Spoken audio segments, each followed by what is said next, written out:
All India Radio presents Morning News.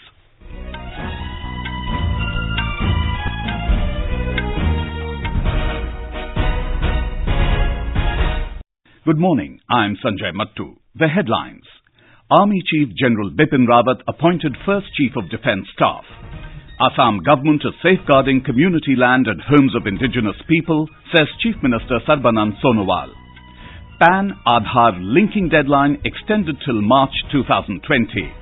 Cold wave further intensifies in North India, rail, road and air services disrupted. Indian Olympic Association withdraws boycott call for 2022 Commonwealth Games.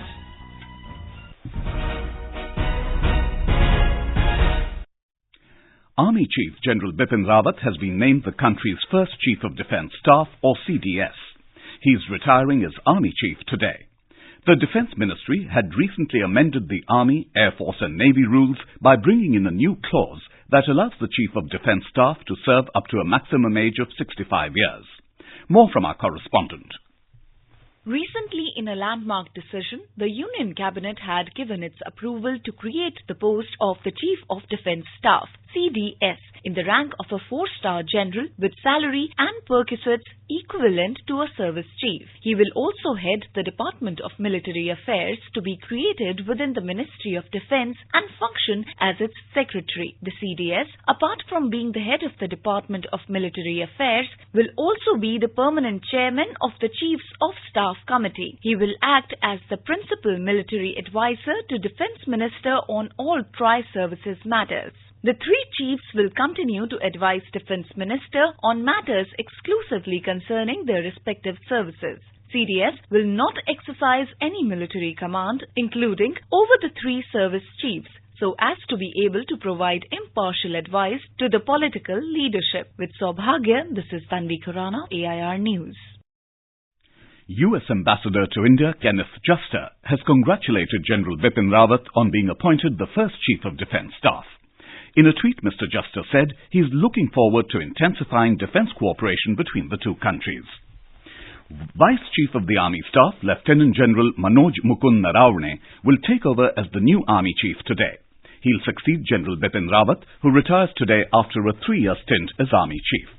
Before taking charge as Vice Chief of the Army Staff in September, Lieutenant General Narawne was heading the Eastern Command of the Army, which takes care of India's nearly 4,000-kilometre border with China.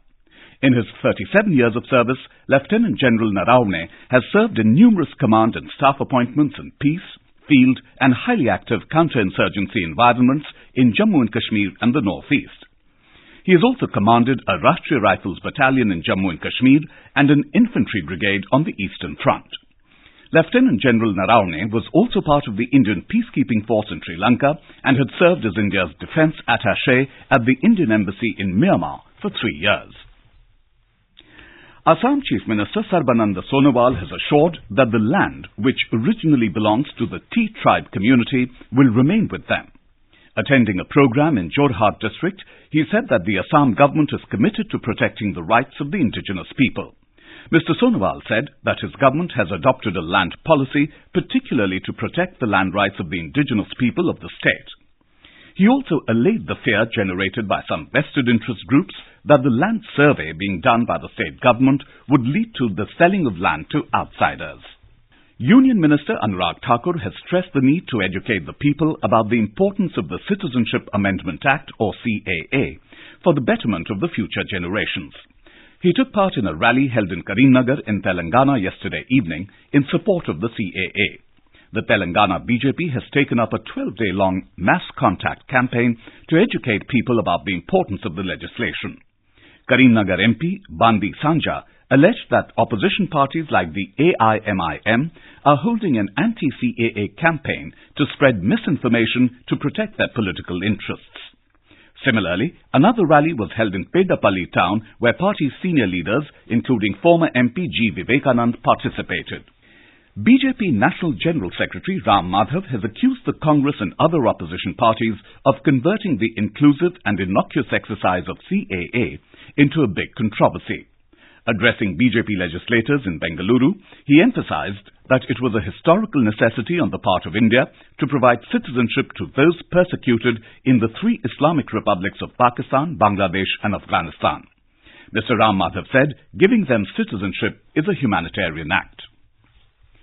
Delhi Chief Secretary Vijay Kumar Dev held a meeting with officials from all departments to review preparedness for the assembly elections scheduled for early next year. During the meeting, the Chief Secretary emphasized upon the need for proper coordination among the district election officers and deputy commissioners of police at the ground level for the smooth conduct of elections. He asked the police commissioner to mobilize adequate central armed police forces and home guards. Union Minister Piyush Goyal has accused the AAP government in Delhi of obstructing various schemes of the centre. Speaking at a traders' meet in the national capital, Mr. Goyal urged the participants to support the BJP in forming a government in Delhi to take care of their interests. Speaking on the occasion, Union Minister Hardeep Puri and other BJP leaders also assured the traders of finding a solution to protect them from the stealing drive in the national capital. The last date for the mandatory linking of the permanent account number, or PAN, with Aadhaar has been extended till March next year. The earlier deadline was December 31. This is the 8th time that the Central Board of Direct Taxes has extended the deadline for individuals to link their PAN with Aadhaar. The Supreme Court in September last year had declared the centre's flagship Aadhaar scheme as constitutionally valid and held that the biometric ID would remain mandatory for the filing of IT returns and allotment of PAN. This is All India Radio giving you the news. For quick news updates round the clock, follow us on our Twitter handle @AIR News Alerts. The cold wave has further intensified in North India. In the national capital, the maximum temperature dipped to 9.4 degrees Celsius yesterday, making it the city's coldest recorded December day since 1901. A thick blanket of fog enveloped the Delhi NCR region, disrupting rail, road and air traffic in the region. Thousands of people were stranded as flights and trains were delayed, diverted or cancelled, with visibility dropping to 0 meters in some places in the morning. Dense fog across the Gangetic Belt, which hinders sun's rays from reaching the ground, and the continuous flow of icy northerly winds aggravated cold wave conditions across the plains of North India. A biting cold wave is sweeping Bihar for almost a week now. More from our correspondent. Gaya is the coldest place in the state, where 2.4 degrees Celsius temperature has been recorded. Met Department has issued an orange alert for next 2 days in view of intense cold. 21 people have so far died in different parts of the state during the last 24 hours. Several trains are running 5 to 10 hours late. 4 Delhi-bound flights were cancelled and several others got delayed due to bad weather. With KK Lal's report from Patna, Subhadra Ramachandran, AIR News.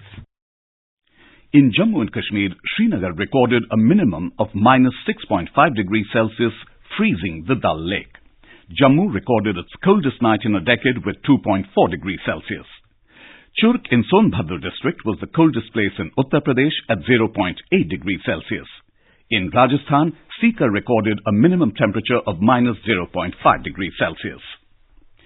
In Russia, year 2019 was the hottest year ever registered, as climate change pushes global temperatures to record highs. Moscow's average temperature for 2019 was 7.6 to 7.7 degrees Celsius, beating the previous record by 0.3 degrees. Known for its notoriously harsh winters, Moscow has seen its warmest December in a century this year. The city's ski resorts were closed and spring buds were beginning to show on trees 3 or more months too early. In Australia, 4,000 people are trapped on the foreshore of the encircled seaside town of Malakuta due to fire and smoke. Authorities said fires are causing extreme thunderstorms and ember attacks. The most dangerous fires were in the state of Victoria yesterday. About 30,000 residents and tourists were urged to flee East Gippsland, including Malakuta, a popular holiday region. In Australia, scores of fires are burning out of control amid a heat wave that has seen temperatures exceed 40 degrees Celsius in every state. New Delhi has said reports that India's ambassador to Austria has been recalled to the headquarters are factually incorrect. in response to reports in some sections of the media regarding the case of an Indian ambassador being recalled, the External Affairs Ministry spokesperson Ravish Kumar said, "The distortion of facts related to this matter is mischievous." He clarified that no note in this regard has been shared with the media by the External Affairs Ministry. Moving on to our special segment, Year-Ender 2019. The Railway Ministry has taken several steps this year to increase the safety and punctuality of trains. The year witnessed 0 passenger fatalities as the railways worked in a planned manner on track maintenance. The punctuality of mail and express trains increased by 8% this year as compared to last year. More from our correspondent. In order to ensure the safety of the passengers, government has installed CCTV cameras at over 500 railway stations using Nirbhaya Fund. Over 5,000 stations have been equipped with free Wi-Fi facilities. In the next 1 year, this facility will be available at every station in the country. Government also launched the first Railway Commando Battalion CORAS to tackle the menace of terrorism and Naxalism in railways. The average speed of passenger trains have been increased by 60%. The approval was also given to raise the speed on Delhi-Mumbai and Delhi-Howrah routes to 160 km per hour by 2022-23. Nearly 38,000 bio-toilets have been installed in over 11,000 coaches this year. The country's first corporate train, Lucknow-Delhi Tejas Express, was introduced, which is being managed by IRCTC. To provide quality food to the passengers, web-based live streaming facility of kitchen units of IRCTC has begun. With Dipendra Kumar, Suparna Sekya, AIR News, Delhi. Elaborate security arrangements have been made for New Year celebrations in the national capital. Security has been beefed up across the national capital, especially in the vicinity of markets, malls, five-star hotels, restaurants, pubs and bars, in order to ensure orderly celebrations. 20 companies of additional forces, including 4 companies of the Central Armed Police Force, will be deployed. Mumbai Police has also made elaborate security arrangements to protect women from any possible harassment during New Year celebrations. The Indian Olympic Association, IOA, has withdrawn its threat to boycott the 2022 Commonwealth Games in Birmingham over the exclusion of the shooting event. It also announced that the country will bid to host either the 2026 or the 2030 edition. During its annual general meeting in New Delhi, the IOA, on the advice of the Commonwealth Games Federation, also decided to submit a formal proposal to host a Commonwealth Shooting Championships before the main games. This idea was mooted by both the national and international shooting bodies to make up for the sport's exclusion from 2022 CWG. The country's apex body for Olympic sports will next approach the government for the necessary clearances to host the multi-sport event. In cricket, South Africa beat India by 5 wickets in the third and final Under-19 Youth ODI at Buffalo Park in East London last night. Chasing 193 runs, South Africa achieved the target in 48.2 overs. And now, for a look at today's newspapers, it's over to Tanvi Taneja. Thank you, Sanjay. The coldest day ever in Delhi dominates front-page headlines in the national dailies. Capital freezes over at 9.4 degrees Celsius. Delhi's maximum temperature lowest ever recorded, reports the Hindustan Times. Highlighting Prime Minister Narendra Modi's outreach on the Citizenship Amendment Act or CAA, the Times of India states, Modi tweets Sadhguru video to drum up support for CAA. The cabinet expansion in Maharashtra is prominently noticed in the press. The Times of India states, Uddhav inducts son Aditya into cabinet, Ajit back as deputy CM. All newspapers report on the appointment of outgoing Army Chief General Bipin Rawat as India's first Chief of Defence Staff. Taking note of a significant decision by the Indian Navy, the Pioneer writes, Navy bans smartphone, Facebook on job. Decision comes after 7 personnel held for espionage. And with that, it's back to you, Sanjay. Thank you, Tanvi. That was a look at today's newspapers for the major stories. And now, before we end the bulletin, the headlines once again. Army Chief General Bipin Rawat appointed first Chief of Defence Staff. Assam government is safeguarding community land and homes of indigenous people, says Chief Minister Sarbanand Sonowal. PAN-Aadhaar linking deadline extended till March 2020.